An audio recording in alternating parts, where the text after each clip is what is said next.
Alright folks, hello and welcome to another Minecraft video. My name is Leader Griv, and this is a video about the 1.8 update, and among other things, actually several other things, that I want to talk about. Now, first of all, I was looking through the comments on my other Enderman picture, and I noticed that a lot of people were arguing about this picture. Now, I hadn't seen this picture before, but several commenters were arguing about whether or not looking at an Enderman and a pumpkin really didn't make them attack. There was just this whole discrepancy on whether or not that was confirmed or not. And if this image is real, and it appears to be, there are no signs that it's fake. The Minecraft wikis picked this up. It appears to be real. So apparently this is the real deal. Now, there's a whole lot of shit going on in this picture, like unbelievable amounts of stuff. We can examine much better if we turn the light up.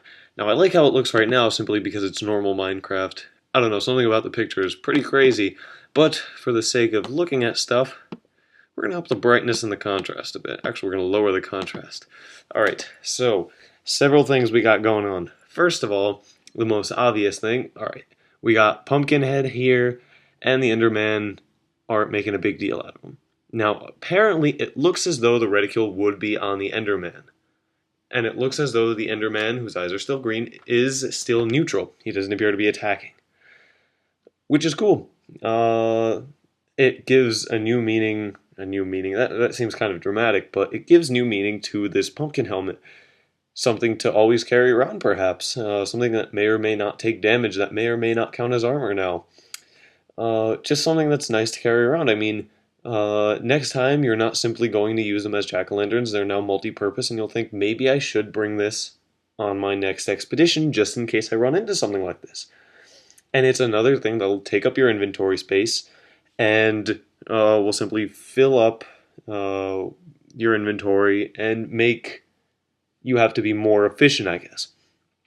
Which is interesting. It's a nice little addition. A nice way to utilize what already existed in game, because on one hand, it blinds you against other mobs, and which is actually very well defined in this picture. You've got a skeleton and a zombie. Although there looks to be some infighting, the zombie does have some war scars, some little arrows stuck in him, and that's actually interesting, the fact that arrows remain in the mobs, which I don't think was a feature before. That's pretty cool. Which leads to the question whether or not arrows will be re-pick-upable once you've used them on a mob and they've made direct contact. So that's interesting.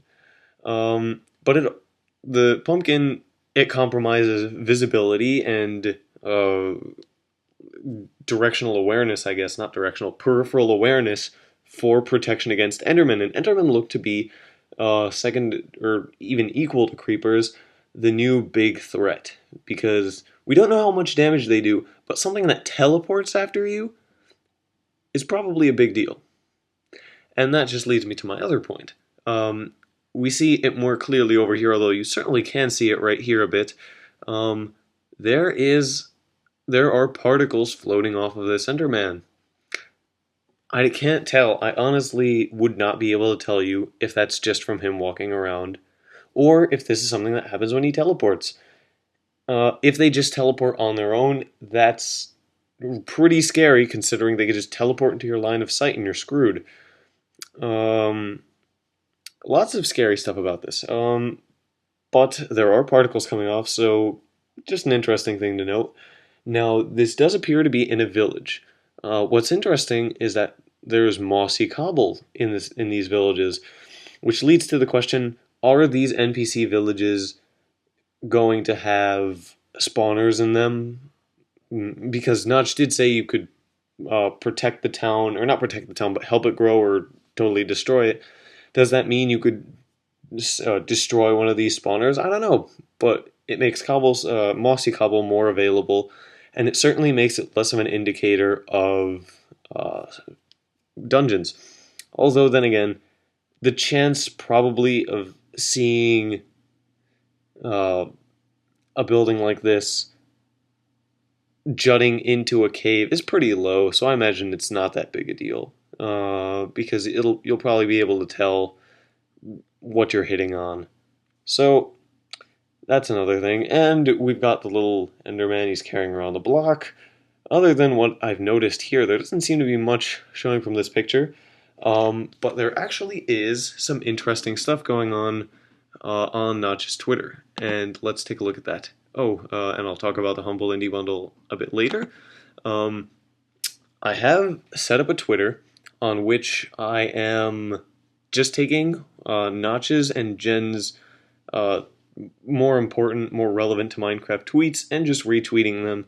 So if that's interesting to you guys, do follow or just check in on this Twitter account because this will hold the more important stuff from Notch and Jen's Twitter, which can be pretty hectic at times because they're just posting in all different directions about all different kind of stuff. So this is important stuff about that. So actually, a lot of stuff here is important. It's a bit obscure, which is why I think Twitter is a better place to relegate it to. Stuff that isn't too important, but since we're on the topic of towns, there's going to be settling, or there are going to be settlers. Actually, what am I talking about? No, I saw the word settlers and I'm just like, bam. No, we don't know what kind of NPCs they are, but Jens is saying, in the line of settlers, how about flagpoles? And that's just it. There is going to be claiming of land, which is interesting because I don't know if claiming of land is left only to towns, or once you get a town, you just claim land as much as you want. Does that mean if you're going to be claiming land, does that mean the NPC villages will expand and become bigger and start claiming their own land? Who knows? Not just working on town borders, which sort of implies that maybe villages won't be expanding because he seems to have an idea that they should be like ingrained, that these borders are not expanding in any direction. But if you're claiming land, there's sort of a feeling that there should be an opposite or a counter of that from the NPCs. But it's not my game. I can't. That's just speculation, purely speculation. Don't call me out on that. And Notch appears to be tweeting in response to the Aether mod, or Ether. I'm not sure how it's pronounced, to be entirely honest. But he says, at least I know what to call the floaty island dimension now, which is interesting. And that's pretty good. And Minecraft just sold its 3rd million copy, which is also very interesting. And now a bit of news regarding Mojang and stuff that's going on with Minecraft and Mojang. Scrolls, if you're following the development of that game, there's not much to follow, but it may be getting a rename soon because apparently Bethesda developers or publishers, I'm not entirely sure, I believe they're the developers of the Elder Scrolls, what with Skyrim coming out, are saying that Scrolls, the name, infringes on the Elder Scrolls. So Scrolls may be getting a name change soon, although I think that's mostly a legal thing. I don't think Bethesda is seeking out Notch, considering that the developer of Skyrim, like the creative lead, Tom or Todd Howard, it's not coming to my head right now, and Notch have actually interviewed together. They've laughed together. They appear to be pretty good bros, so I don't see the Skyrim team being like, all right, we need to take out Mojang. So I assume it's mostly a legal thing. No big deal.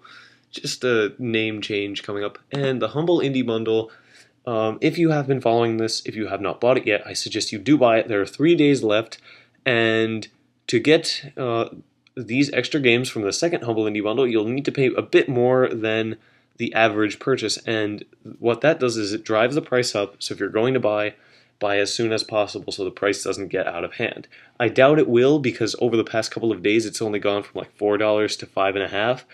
But if you don't have $6 to spend and you have $5.75, I would suggest you go buy it now.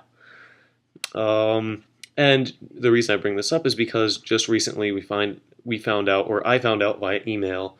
I actually think it was just an hour or so ago, or half an hour ago, that Atom Zombie Smasher is being added, and I'm downloading it right now. I don't know what Atom Zombie Smasher is, honestly, but with a name like that, you can either assume it's either a heavy metal band or it's a crazy video game. So hopefully it's the latter, considering it's the Humble Indie Bundle, and I think it'll be enjoyable. So do check out my Twitter account. It'll hold basically the best of both Notch and Jens' Twitter account, and should it should I deem it necessary, the other members of Mojang, they don't seem to be posting much about 1.8, but maybe in the near future they will be, so I'll be keeping an eye out for that. So I don't care if you follow, to be entirely honest, because I'm not a big Twitter person. I don't even know if me retweeting these posts makes them show up for you. I honestly don't know. But go to my page and do check out what's going on, because it is sort of like a library of the basic information. And I guess that's what we've got. We've got new sorts of damage showing up. We know that there are particles going on with the Slenderman, the Enderman. We know that the pumpkin, as sort of a piece of headgear, allows the Slenderman to not attack you at the expense of peripheral vision. So choose your battles, pick your battles. And one more thing, since I know a lot of you guys watch these 1.8 update videos, I just want to direct you to another video that I think you might enjoy.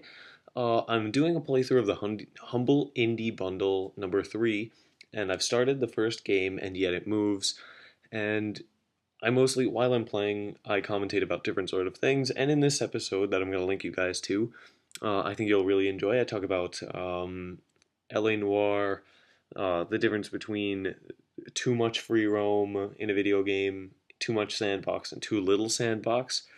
I get a bit frustrated with the game, and I talk about more of the Humble Indie Bundle, among other things, Gravity and indie games. So do check that out. I think you'll enjoy it, and I'll have more of that sooner in the near future. So thank you very much for watching, and have a nice day.